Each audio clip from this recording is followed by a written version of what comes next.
President of Tourism Whistler.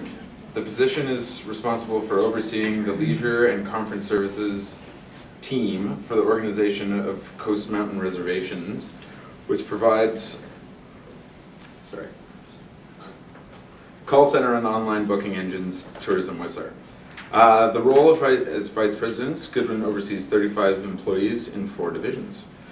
Goodwin leads the sales team in their efforts with Tourism Whistler members, trade and travel partners, meeting and incentive planners, and industry partners on strategic marketing and sales program, and a mixture of media and advertising campaign. Tourism Whistler's sales team's aim is to increase awareness in Whistler within key markets to generate room nights to the resort. Prior to joining Tourism Whistler, as the Director of Sales in 2006, Goodwin worked with several local property management companies, Whistler Blackcomb and Interwest head office. Goodwin holds a Bachelor of Commerce degree from the Queen's University, originally from Toronto, Ontario. We won't hold that against her. Goodwin worked for Ski Can for 5 years before relocating to Whistler, BC in 1994. An avid skier, Goodwin sits on the board of directors of the Canadian Destination Ski Consortium. She enjoys living in Pemberton with her family, hiking with her dog, Charlie, and of course, all things Whistler. It's my pleasure to introduce you to Karen Goodwin.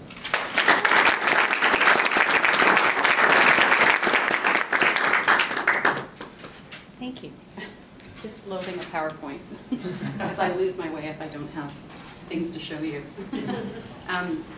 Welcome everyone. Just a quick question, because I know Nancy just asked this. Has everyone been to Whistler before? Mm-hmm. Everyone? Mm-hmm. Who's a skier? Who enjoys it more in the summer? Excellent, excellent. Just want to make sure that I know. And you're all from Vancouver, Victoria, Tofino, the Hood, the BC Hood, better part of BC, the coast. Excellent. Well, that's great. So glad that you could be here. Welcome, welcome. Oh, you're going to be my driver? Okay. Well, here we go. So, just wanted to walk you through some of the stuff about Whistler. Who is Tourism Whistler? Some of the stats about the business trends that we've been seeing to highlight, what we're seeing, who our customer is. Impact of the 2010 games, some of the impacts we saw there, and then just touching on some of our marketing. Nancy just alluded to the Whistler Sabbatical Project, but just some of the things we're trying to do there. So Tourism Whistler is a member-based organization that is sales and marketing for the resort as a whole. And we also operate, unlike other DMOs, we operate 3 business units. So we operate the Whistler Conference Center, the Whistler Golf Club, and Whistler.com, which is the reservation center for the resort. So a little bit different from other DMO partners that some of you may be part of. As a CVB, a Convention and Visitors Bureau, we represent over 7,000 members that are business owners who own property and businesses on resort lands. So resort lands would be the resort as you think of it, wandering around, but it's also some pockets of other neighborhoods. And everyone on resort land then pays an assessment fee to you. Sorry. I was listening to you. I know. Okay, that's okay. Oh, sorry. I'll explain the funding in a second because that is a bit different from your organizations as well. Within our structure, we have our marketing team that's made up of our advertising team, media, communications, IT and web technology, partnerships and events and research. We have a wonderful research team which certainly helps us drive our decisions and helps with input for presentations like today. Our sales team has outlined My World, leisure that works with travel trade, conference sales and services, and then our call center, and then the corporate services, our finance and IT, and some of our operational divisions. So we are provincially legislated under the Resort Municipality of Whistler Act, and it provides for involuntary membership. So I know other communities it's voluntary. Here we're a bit different. Everyone who owns property on resort land has to pay an assessment fee. So Mr. Jones, who owns Unit 202 at the Westin, has to pay an assessment fee. Mr. Smith, who owns a house over in Blueberry on resort lands, has to pay an assessment fee. So we gather up all those funds, and that's what makes up our budget to do our sales and marketing efforts for the resort. Whistler Blackcomb would be our largest contributor, as being one owner of the mountain product. So everything on resort land. And then we also have funding through the 2% hotel tax, which is always a hot topic of how much tax money you can get back to put into sales and marketing efforts. And then we do have operational profits out of our profit centers. Sponsorship revenues, not as good as they used to be. That's tougher nut to crack these days, but we're still working on it to try and get some sponsors. So for example, our conference center used to be the TELUS Whistler Conference Center. That's no longer the TELUS Whistler Conference Center. So, you know, looking for opportunities for naming rights for other partnerships that we can take part in. We're governed by a 13-member board made up of constituents in the resort, hotels, the mountains, the municipality. So Whistler sees over 2 million visitors annually. On an average day, just over 12,000. As Nancy alluded to, a busy day is 50,000 people in the resort. There's 10,000 permanent residents, 2,300 seasonal residents, and then another 11,000 second homeowners. We have 130 hotels, condos, pensions, B&Bs, about 8,000 rooms in our pool of accommodation for rental, and then 100 restaurants, lounges, bars, and over 200 retail shops. As you know, Whistler in winter, you know, our winter product is the ski product. Our average snowfall is typically 33 feet. I think we're at 45 this year. Again, as Nancy alluded to, it's been a tremendous snow year that comes on the heels of our second best snow year last year, that came on the heels of our third best snow year. So we've been pacing really well, and not great that all the North American ski destinations didn't have great snow this year. Certainly worked for us, but I think overall we want to see decent snow at other ski resorts to keep the industry alive and keep people skiing, so they'll come and keep visiting us. You know, tremendous ski product for those of you who've tried it. It's 2 mountains, 5,000 vertical, 8,100 acres. It's massive. You can't ski it all in a week for those of you who don't ski. It's a tremendous ski experience, but it has something for everyone. It shouldn't be intimidating. There's a wonderful ski school. It's just a great product with amazing service. We get great rankings in the surveys and the Net Promoter Score on the mountain product. So it's a wonderful experience. In summer, it's a lot about sightseeing, hiking. Peak-to-peak gondola has made a tremendous difference, especially in summer. Does everyone know of the peak-to-peak gondola joining the 2 mountains? Mm-hmm. Oh, you're waving because you know it. Not that you have a question. No. Okay. It's amazing, you know, to be 1,500 feet above the valley floor and one of those glass bottom gondolas. It's a tremendous experience. And for people that haven't been up a mountain before, I think you realize it when you send a guest up who's never been up, and they're like, oh my God, the world from up there is tremendous. And you go, oh yeah, I take it for granted because I go up all the time. So it's really neat for them to come back and tell you and say, that was the coolest thing. And you know, it's that adventure that they can experience here, and whether it's just going on a gondola or it's bungee jumping or zip trekking, everyone has a different level of stepping outside their comfort zone and trying something new. So yeah, absolutely, sightseeing is tremendous product in the summer, along with the biking. Be at the bike park, which is pretty much second to none. It's just a tremendous experience. It scares me to death. But there's also all the valley trails that they can go on, and single track trails around the valley. So great product there. Hiking, biking, the beautiful lakes. We're fortunate to have so many freshwater lakes and activities around those lakes, and 4 golf courses in the area, and an abundance of spa product, including our new Scandinav spa, which is a great twist on spa. It's an activity more than just a massage. It's a great detoxifying experience that makes you feel really good. Okay, next slide. So just moving on to some of the stats about Whistler. The first one just shows our room nights. The bottom bars, the green ones, are our summer room nights with winter on top of it. You can see a pretty steady growth of the green this summer. Winter has seen its fluctuations due to, you know, recession and snow. One year, a little bit of a hiccup there. The recession, the Olympics, and just some real fluctuation there. But we're seeing a tremendous growth this year, and I'll speak to that in a second about the Olympics and what's happened as an afterglow effect there. Our seasonal split, 55% of our room nights come in winter, 45% in summer. The split between destination and regional is opposite, winter and summer. So winter is 40% regional drive traffic and 60% destination. Summer is the opposite, 60% regional and 40% destination. Our traveler type, summer versus winter, we see more group corporate business in the summer. Has peaked up to about 35%. It's trailing a little bit, but we're growing it back. That darn recession has got less people meeting, as you all know. Our tour market in the summer, you know, it's peaked up closer to 20%. It's down a bit. We're trying to grow that back, and FIT business makes up the difference.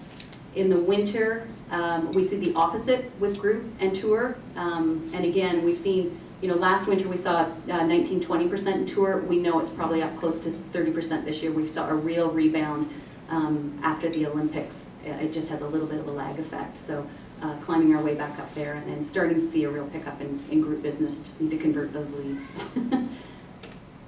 Our average age, big difference of summer versus winter. 35% of our visitor in summer is 55% or 55 years and older, whereas in winter, you'll see only 14% is that higher demographic. 73% of our winter visitors are made up of people between 25 and 54. So a bit of a different split there. In summer, we see more touring, more casual stays. And the average length of stay in summer has decreased recently. We're hoping to obviously crawl back up on that one. And in winter, so it's 3.5 nights in summer, and in winter it's 5.8 nights. Often what we find in summer is that people come, they don't realize what we have to offer. They're not the skier that knows, okay, I want to come and I want to ski for a week. In summer, they don't know what we have to offer, so they only book a night or 2 nights. And they're like, darn it, I wish I'd booked longer because there's just so much more I want to explore here. What do our guests do? 97% of them take part in activities, 91% in restaurant experience, 82% shopping, 62% at the bars and nightclubs, and 30% in arts and culture. If you break that down specifically, again, summer, it's about the hiking, sightseeing, hiking experience is your #1 standout thing, and then there's abundance of other experiences that they'll take part in. Some people just wander around the village and just sit and drink coffee and take it all in because it's such good people watching and the vibe and the energy. Next slide. In winter, it's about the skiing and snowboarding. Hands down, that's why they're coming. They'll take part in some other experiences, but that's the main draw. So again, we get to over 2 million people visiting each year. What's the economic impact of that? It's $1 billion.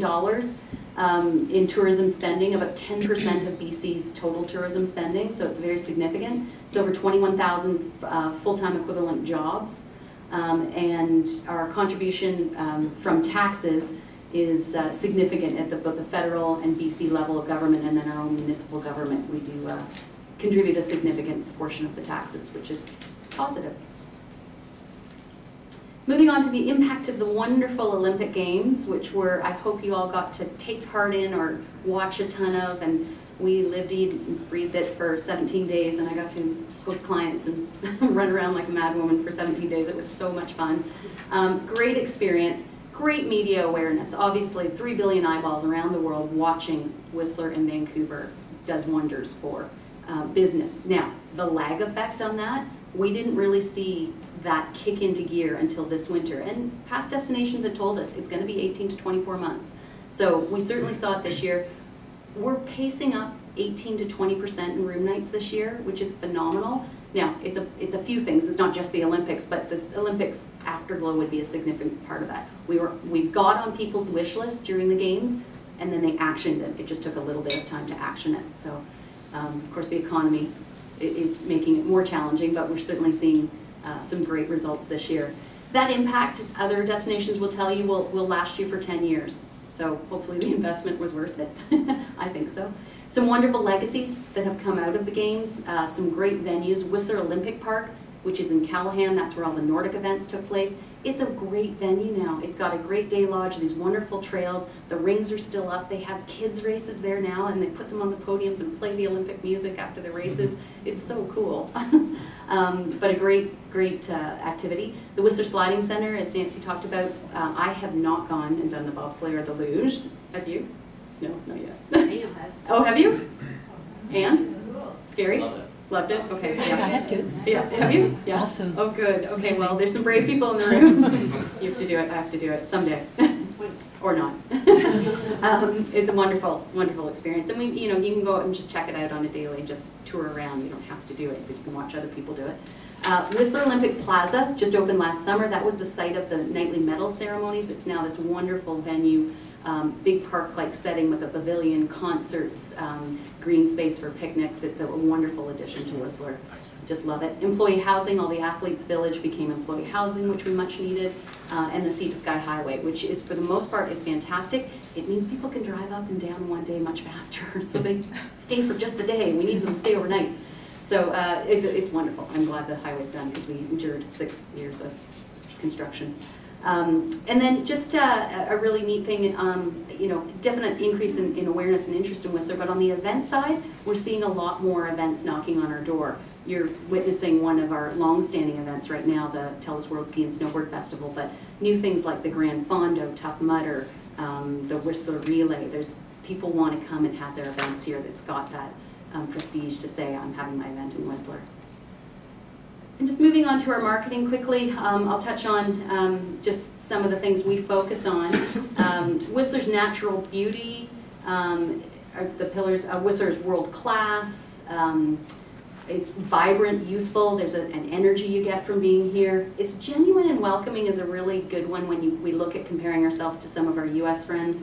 We're active and adventurous, and that can be, like I said, it can mean a variety of things. It's not just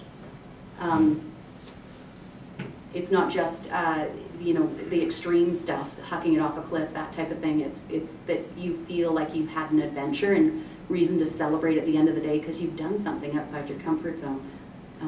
Yeah, that you can go with sabbatical if you start from there. Talked about the Whistler Sabbatical Project, wonderful campaign. It highlighted a different vignette or experience every week, and our viewers could go in and rate what they thought of that or whether they do it or not. And then we got down to 10 finalists, and then we got Lucky Luke.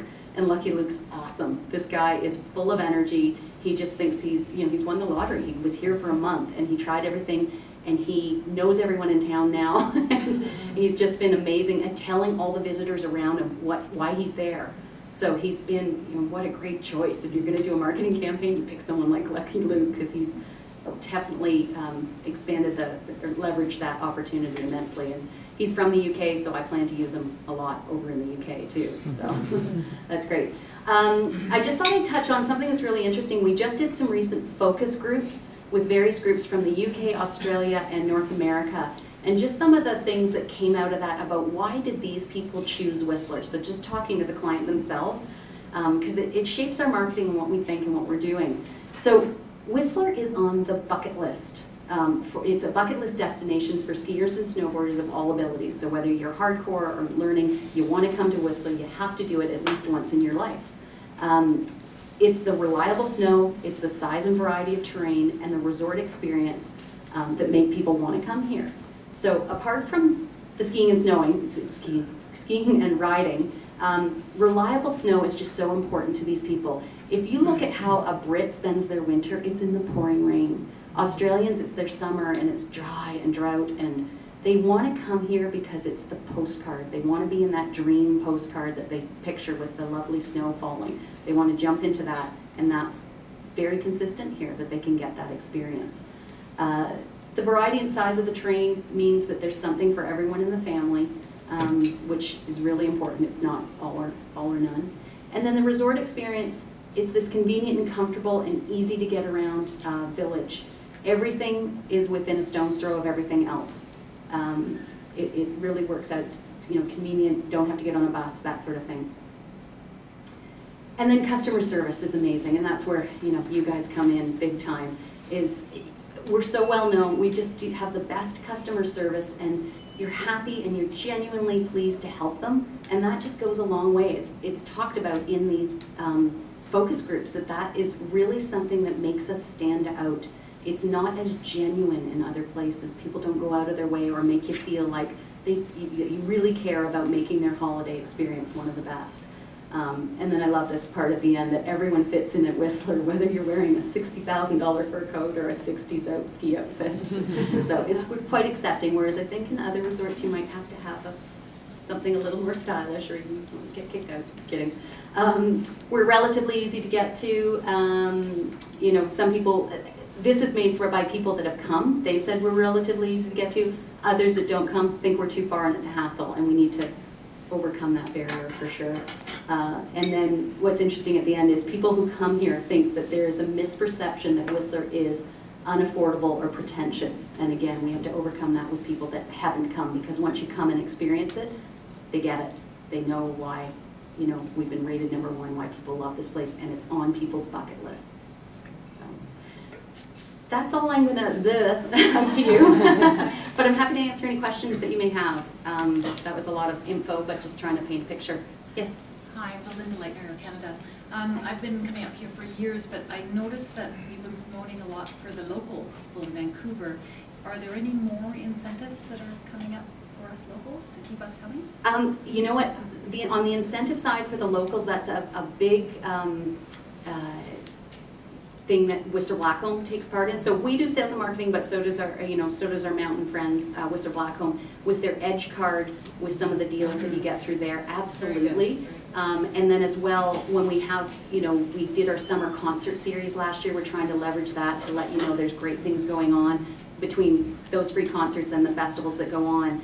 There's so much to do, and we're just trying to meet everyone's needs. So, yeah. So we'll always try and keep those coming for sure. Yeah. Any more questions? Joanne? Just an observation, Karen. Last summer was a really wonderful summer in seeing that Tourism Whistler was really working on getting the families back to Whistler. Family, affordable, lots to do, entertaining, free concerts. It was really great just to see the crowds back again in the summertime. And I think that you did a great job doing that. Thanks. That was our Fresh, Free, and Fun campaign last year. Well, it was trying to overcome that value perception that not everything has to cost a lot of money. There's options to activities that are free. Our activity companies didn't love that as much as you might have, but it's keeping people happy, and they'll buy if they want to go zip trekking or this or that, they'll buy that. But it was just trying to allude to it doesn't have to cost an arm and a leg to bring your family here. So, and the concerts were the resort municipality, but yeah, we're just trying to drive more overnight stays with that. And are we going to see more of that again this summer? Just waiting on hearing what the plans are, because they did get some funding, not quite as much, but yes, we should have some more concert series or programs going on utilizing Whistler Olympic Plaza. Yes? Yeah, I was just, my name's Mark Finn, Fairmont Civic Rim. I'm just wondering, I get a lot of guests that ask me coming up here if there's like a certain tour that they can do for the Olympics that happen. And I get that one a lot in Vancouver. They want to maybe rent the limousine and go around the city. Is there anything that Whistler has done so far, or is there anything in the planning stages for any of the company? There was an Olympic tour last year that I think Whistler Connections did. Do you guys? Yeah. And Whistler Eco Tours as well. Yeah. Sorry? Whistler Eco Tours as well. Okay. Yeah. So there are. So we could help get you that information so you know where to send them. Well, that's fantastic. Yeah. One more quick question. Sure. How many nights would you recommend for a visitor to spend in the summertime coming up here? For someone like me in Vancouver to recommend, how many nights should I tell a guest when they have me on the phone? You're 10. Try to drive length of stay, okay? VP of sales. Okay. 2 minimum, I think. Okay. Just because if you come up one day and you're leaving the next, you're just going to miss too much. Yeah. I think 2 minimum, but the more the better. They'll find more to do that they'll just love it, you know. So I think 2 minimum to at least get a good sense of it. Yeah.